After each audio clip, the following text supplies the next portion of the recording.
Hello and welcome back to another episode of CraftCascade. I'm Jacob and today I'm here with a special guest. I'm Jeff from Let's Have Some Beer. Thank you for joining me today. Yeah, Thank you absolutely. for hosting our beer gathering at your humble abode. More than happy to drink free beer. Of course. So as it is October, I thought it made sense for us to have some Oktoberfest beers. It's something that we haven't really done before, actually having beer of the season instead of just whenever I decide to finally open it.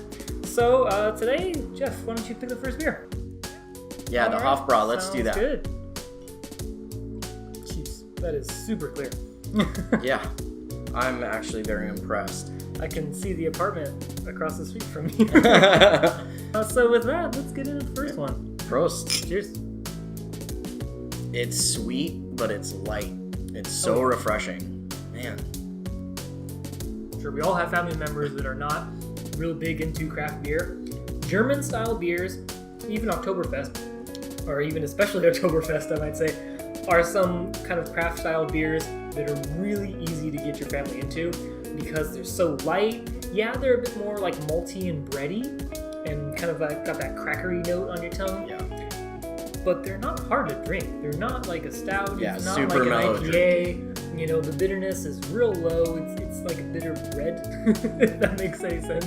It's nowhere near the bitterness of IPAs at all.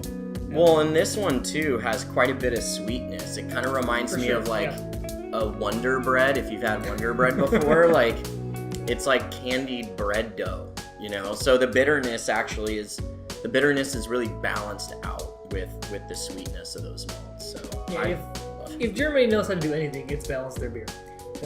They make it clean, they make it very efficient, and very balanced every time. Well, and you know, the cool thing is I feel like I've been spoiled a lot lately because I've been so into the craft beer scene in Southern California. Most of the beers I'm drinking are less than a month old. This beer, I'm guessing, was probably bottled several months ago. But my guess is that it's probably been brewed a while ago. More than a month, I would say. For sure, yeah. And it tastes fresh as day one. Yeah. I mean, I was in Munich for Oktoberfest 2 years ago, and this tastes very much like the kind that I was drinking out of a stein like this one. So, I mean, good job, guys. So that being said, my rating for a good Oktoberfest is, would you drink a liter of it? Oh yeah. Probably not in here with the two of us. Fair enough. Okay. That would be a little weird. But I mean, I already got my lederhosen on. Like, I'm ready to go out into a crowd full of people and walk around with a liter full of this. Yeah, absolutely. All right. So with that, let's go on to the non-Munich beer, the Weihenstaphaner Festbier. Yeah, it's beautiful. And very soapy looking head, but yeah, very I will beautiful. Say, this one seemed like the head's sticking around a little bit longer than the last guy. Well, when you pour it into a tiny glass like this, too, you don't expect head retention, to last there. For sure, so, yeah. Well, let's get into this one again. Prost. So, going one right after another, I will say my palate is now already in the mood for a fest beer.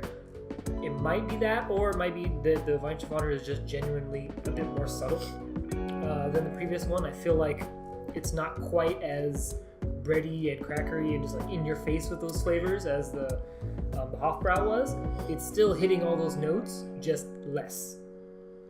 You know what's funny is I'm kind of getting a different vibe from it. The Hofbrau was over 6%, 6.3. Oh wow, I didn't realize that. This one is 5.8%, lower ABV. And although, yes, I agree with you in the fact that the malt present, so the breadiness, the cracker, that's not there as much. However, I am getting that slight, like, skunky aftertaste. Like the kind that you would get from, what's it called? Green bottle with the star on it. You can see it's been a long time. Mainstream beer. Heineken. So, it's got that slight, like, baby skunkiness of a Heineken. So you think it's probably a little light struck? I don't know. So, because I mean, that was one thing when I picked them up is I was really trying to figure out which ones looked the freshest, and I couldn't really tell. And that is kind of a mark against some of these really old school German breweries is when you're exporting out to another country, it's kind of nice to put some dates on these bottles. It's possible that this was an older beer and just being in light, even if it's inside a building, depending on what kind of lights they have, will affect the beer and give it some light struck qualities. Yeah, but I mean, regardless, I would say this one for a 5.8 has definitely got a little bit more drinkability to it. Yeah, for sure.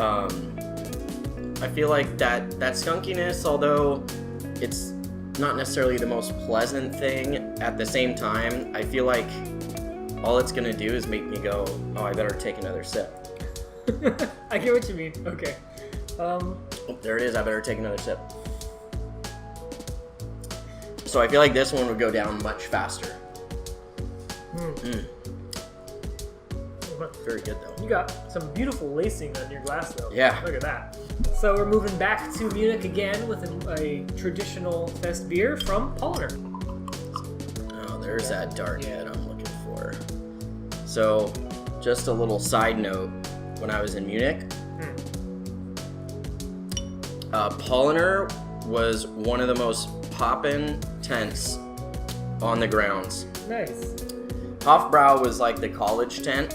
Okay. So there was a lot of partying going on, but there was also a lot of puking. It wasn't like the fun party. It was like the nasty college party. Like when you get older, you don't like it. Paulaner was families, young people, old people, great music. Everyone's dancing and singing. Everyone's meeting each other. Paulaner was like one of the best. And that day I was feeling good. Let's just say that. You get there at like 9 a.m., you start drinking at 9 a.m., and the next thing you know, it's dark and you don't know where you're at. Yeah, right off the bat, we do have to mention this is a Marzen style fest beer, so you're going to look for a much darker color in the beer, and this is showing it to the T. I love this because the Oktoberfest beers that we get out here, at least in Southern California, they use these same kind of malts. Yep. And the flavor that comes out of these are some of my favorites. So, yeah. Prost. Didn't even wait. I just went in. Thanks for that. It's a little bit... I almost want to say everything that's kind of dark does give it a little bit of a nutty taste, and you do kind of get that here. Not as much of like a brown ale kind of nuttiness, but it's there. I would say it's more like a toasty, maybe slight toffee. Okay, yeah. Or like something roasted. Yes, like a nut bread. There you go. Yeah, because it's not just pure nuts. It's like roasted nuts and bread. Yeah. And like a little bit of char on it. Like, I don't know, but it's sweet too. This tastes like something that if you did drink a liter of, you would definitely be feeling it afterwards. It does feel like it's got a little bit more oomph than maybe the other guys. What is this guy at? Check the back. Oh, 5.8. 5.8. So same as the last one. Yeah. It's just the drinkability starting to edge a little high. Yeah. Yeah, the finish isn't quite as clean as the other two.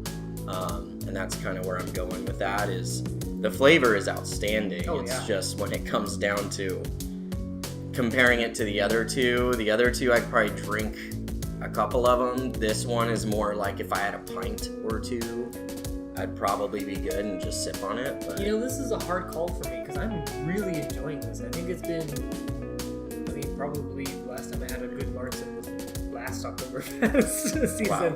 Wow. But I'm really enjoying just the notes I'm getting. I will say, because it is so much more flavorful, you want to sip it more rather than like knock it back. The Hofbrau, I think, was probably my favorite like sessionable light fest beer that I could totally just down something quicker than I should. The Paulaner is something that I'd probably be able to keep a good like level healthy pace with myself. I'm a small man. I don't know if you can tell from the video. Usually I'm with a smaller person next to me, so you can't tell. Today I'm with a bigger person, so maybe it's a little easier for that. You heard it here. I'm a bigger person. It happens. Sometimes you just got to admit what you are and move past it. That being said, I feel like this would be the one that I'd probably go back to. Yeah. Because I really like this flavor. Paulaner, good job. I love Paulaner and Hofbrau. Your Hefeweizens and your Fest beer are something that I love to go and get more of. So it's no surprise that you were the winner here. That being said, Weihenstaphaner deserves some love as well. They do their own lineup of beers that are absolutely worth checking out. I was gonna say Weihenstaphaner, is that how you say it properly? Weihenstaphaner, they actually have a Crystal Weizen, I think it's called. Yes. That is probably one of my favorite beers ever. It's incredible. Like, so good. Have you had that one? I have, yeah. It's just like honey. So good. Sweet honey and bread and, I mean, I feel like every German beer is going to taste like bread somehow. Yeah. So thank you for joining us on this lovely mini trip to Germany. We had a great time. Thank you, Jeff, for joining us in such Pleasure. great fashionable style. Thank you. Yeah. So if you want more of this, feel free to subscribe to my channel. If you want more of Jeff, feel free to go check out plenty of his brewery tours and as well as beer reviews on Let's Have Some Beer. Links will be down below, and I mean, I've probably linked to him before. If not, you should go check him out because he's doing stuff usually more frequently than I do. so I try. That'll get you, pretty busy on your subscription feed. So yeah, thank you for joining me, man. Awesome, man. And Prost to everyone in Germany. Prost.